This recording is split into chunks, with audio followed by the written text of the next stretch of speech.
how can we reduce the negative effects that alcohol has on our health? In today's episode, you're going to learn tips and strategies for how to drink less, what you can do before you drink to lessen the impact, what you can do after you drink when you're hungover to lessen the severity of it, and more. And today, I'm not going to lie, I'm going to get a little open and vulnerable with you, and I'm a little nervous about it, but hey, here we go.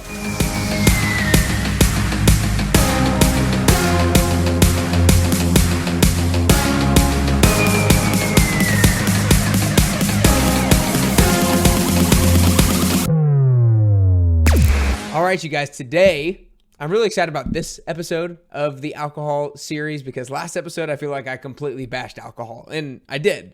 And last week's episode was all about the science of how alcohol negatively impacts our health, how it negatively impacts our brain, our gut, and more. But today I'm going to give you the real stuff. Today I'm going to talk to you about how we can actually manage our alcohol intake effectively so that we can either manage or reduce the negative impacts that alcohol has on our health. And I'm also going to get pretty personal with you with regard to my relationship with alcohol, where it has been in the past compared to where it is now.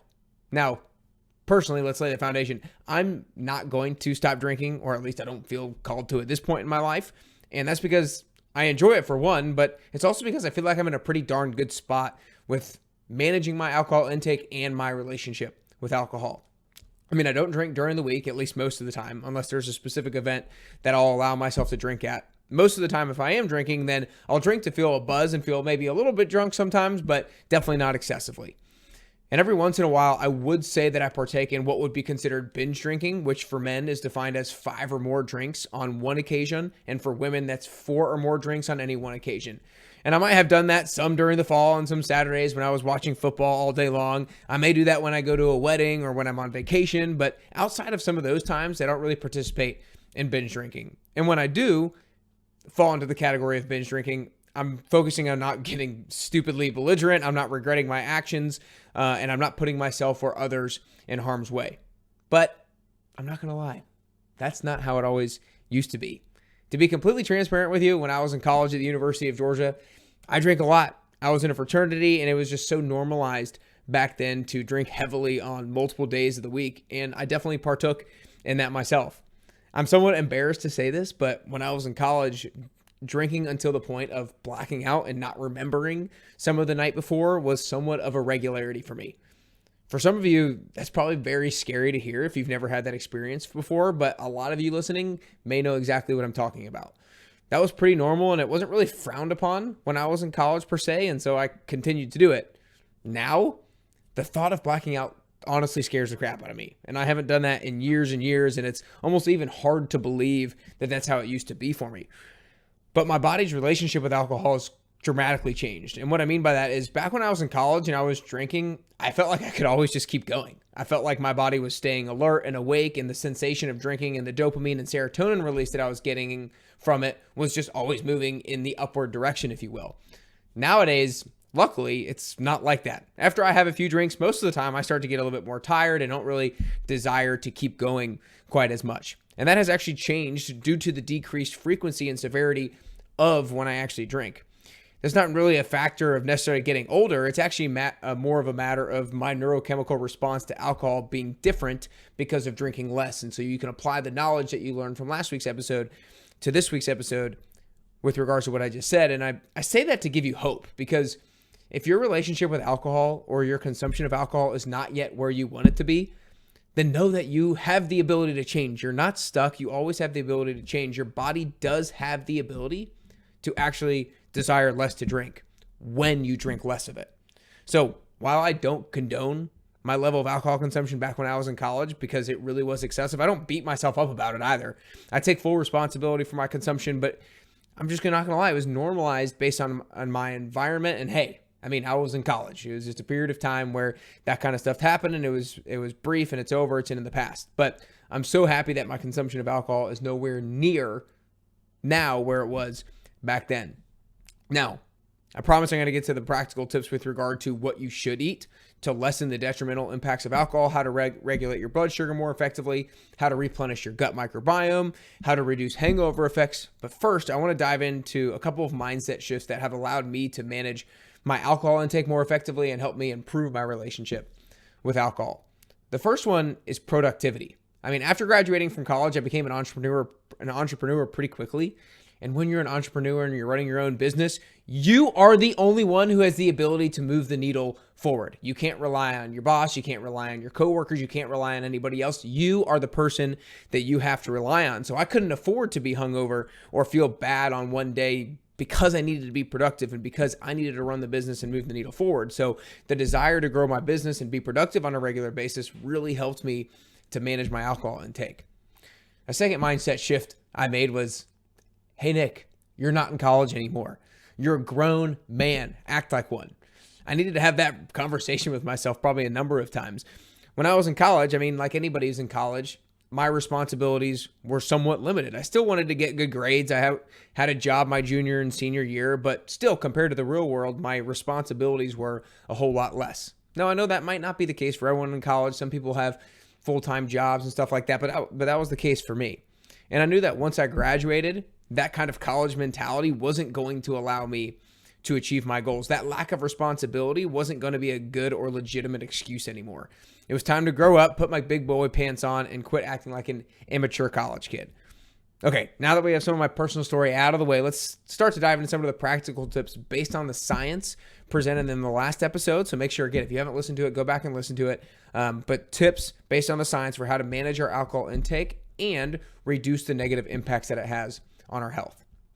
So first tip is eat something before you drink. Now, I'm sure a lot of you guys have heard this before. Now, I'm not gonna lie, I'm 100% guilty of wanting to drink on an empty stomach so I can feel the buzz sooner. 100% guilty of that. And to be honest, I'll probably be guilty of it at some point in the future as well, but I certainly don't want to make that the norm, and it's certainly not the best way to go about it from a health perspective. When you drink alcohol on an empty stomach, the alcohol will be absorbed much more quickly into your bloodstream, and the buildup of acetaldehyde will be sharper, making the negative impacts more severe. And eating something after you've had alcohol doesn't really help as much as you might think. Alcohol gets absorbed in the bloodstream so quickly that eating after you drink isn't going to bring your blood alcohol content level down like you might think.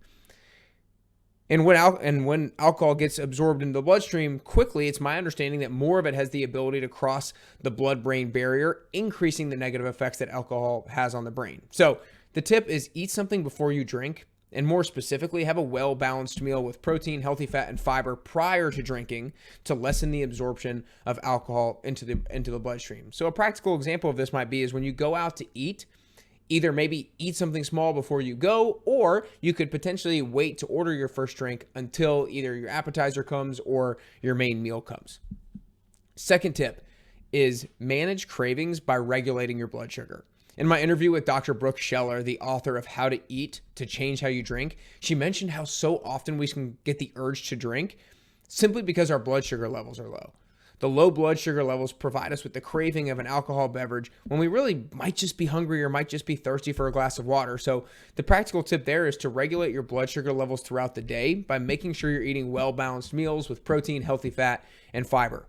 A well-balanced meal is going to lessen the severity of the post-meal blood sugar spike and therefore lessen the severity of the later blood sugar dip. And that blood sugar dip is what might cause that craving to drink something. Another tip based off of that is if you have a craving in the afternoon for maybe a sip of alcohol, try eating a healthy snack instead and then see if you still want to drink. All right, third tip is reset your HPA access by eliminating alcohol for 1 to 2 months. Again, this is maybe applicable for some people, maybe not applicable for everybody, but our body has something called the hypothalamic pituitary adrenal axis that I talked about during the last podcast episode. So again, go back and listen to that. But the hypothalamic pituitary adrenal axis, or short for HPA axis, it's essentially our body's link between the brain and the body for how we perceive stress and then our corresponding physiological response to that stress. And when you drink regularly, your HPA axis is impacted by making you feel more stressed and more anxious even when you're not drinking. Your body can perceive greater levels of stress and then create a physiological response inside of your body by producing more things like cortisol. So our HPA axis can actually be largely reset, shown in some studies, by eliminating alcohol for a certain period of time. So if you feel like this is a negative impact that you might be experiencing from alcohol and increased level of stress and anxiety during times when you're not drinking, then the tip would be to maybe try eliminating alcohol for 1 to 2 months to see if that helps. Tip number 4 is to replenish the gut microbiome with low sugar fermented foods. It's well documented, and I should have put 2 and 2 together, given my knowledge on the gut microbiome and given my knowledge on alcohol's negative impacts of the gut microbiome, but it was really brought to my attention for how to apply this when I was listening to Dr. Andrew Huberman. But it's well documented that alcohol consumption damages our gut microbiome, right? Like I talked about how it leads to dysbiosis, which is an imbalance of the good bacteria and the bad bacteria in our gut. It can also lead to leaky gut, creating holes in the lining of our gut, making it so we don't have as a good security system for leaking out damaging bacteria and particles into our bloodstream. So Dr. Andrew Huberman of the Huberman Lab podcast talks about studies that show consuming 2 to 4 servings of fermented foods per day can help to restore your gut microbiome. Not only would it help to consume these after drinking to replenish your gut, but it's also just important to have these maybe have an optimal level of good bacteria versus bad bacteria in your gut before you're drinking to, again, minimize the damage of the gut lining and the gut microbiome. So the tip is to consume low sugar fermented foods more regularly in the amount of 2 to 4 servings per day when you can. Some low sugar fermented foods can come from things like kimchi, sauerkraut, natto, kefir, and yogurt. Now, side note, this is something that I'm working on doing more myself. I personally eat yogurt a decent amount, and I'm starting to and wanting to add sauerkraut in more regularly. Some of these other ones I have not experimented with yet myself. The 5th tip is to reduce hangover effects with electrolytes and probiotics. There are a number of reasons why we might feel hungover the day after drinking. Some of the biggest reasons are because of sleep disruption due to alcohol, dehydration or electrolyte depletion, and breaking down of the good bacteria in the gut. So in order to tackle the latter 2, which is electrolyte depletion or dehydration and breaking down the gut, it would help to ensure that your electrolyte levels in your gut microbiome are in a good state prior to actually drinking. And then it will help to replenish these things quickly after drinking as well. Now, when I say electrolytes, I mean things like potassium, sodium, magnesium, phosphorus, and calcium.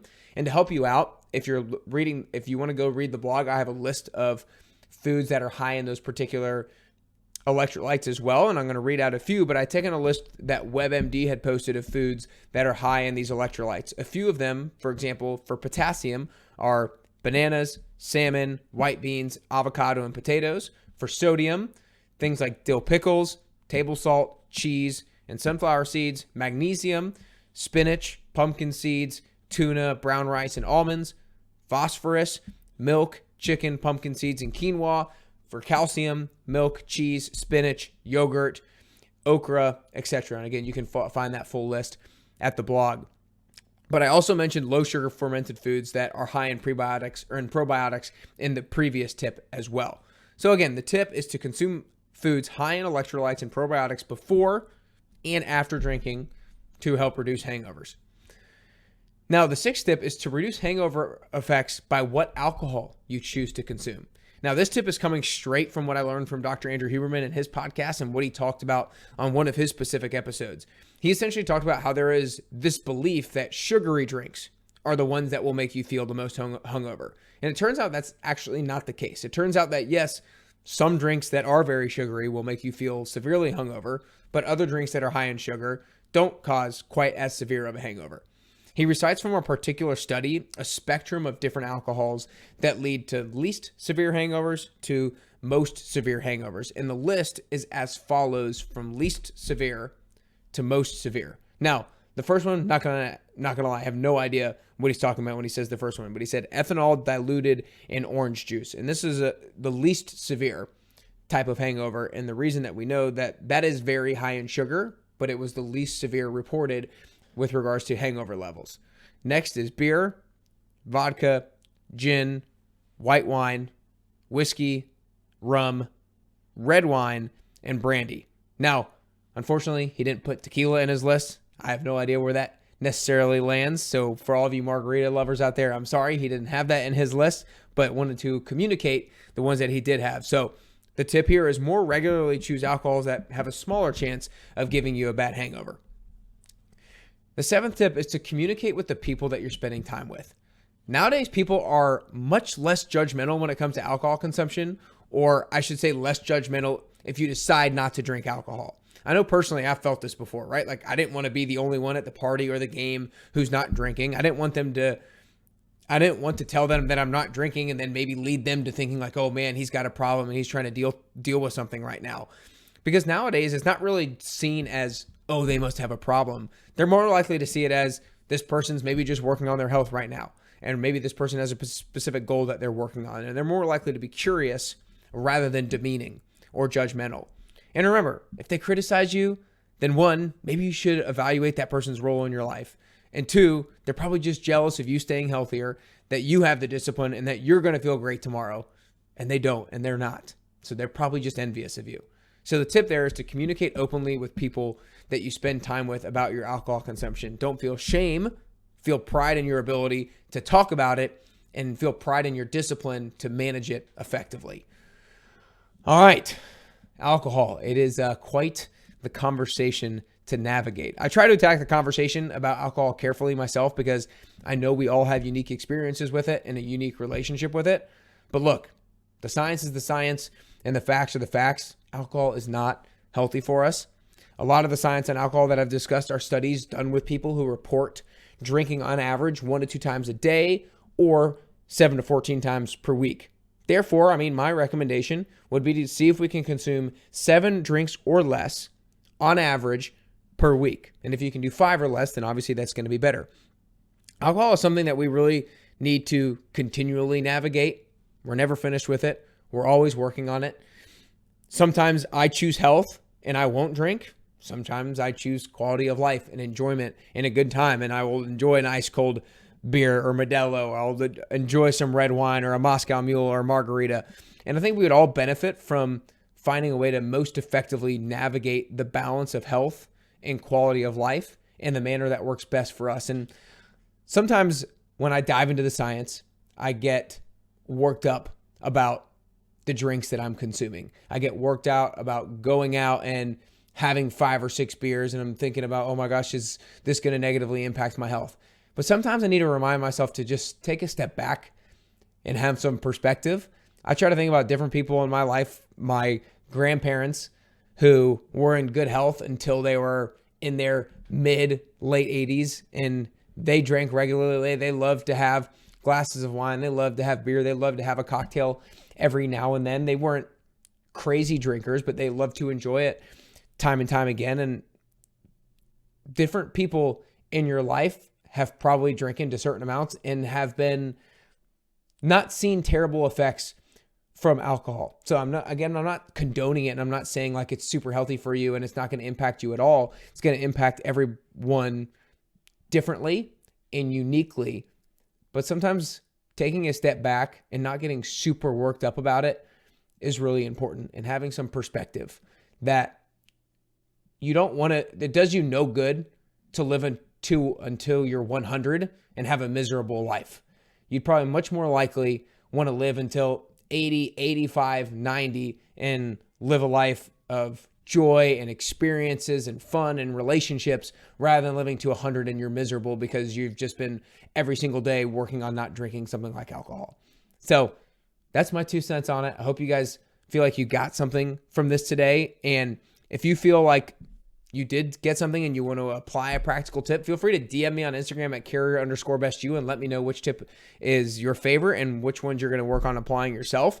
And if you feel like alcohol is holding you back from achieving your health and fitness goals, then I'd love to help you in the next 10-week transformation. That'll go from April 22nd to June 27th. You can sign up for the 10-week transformation at nickcarrier.com/10WT, or you can try out the free trial at nickcarrier.com/free trial.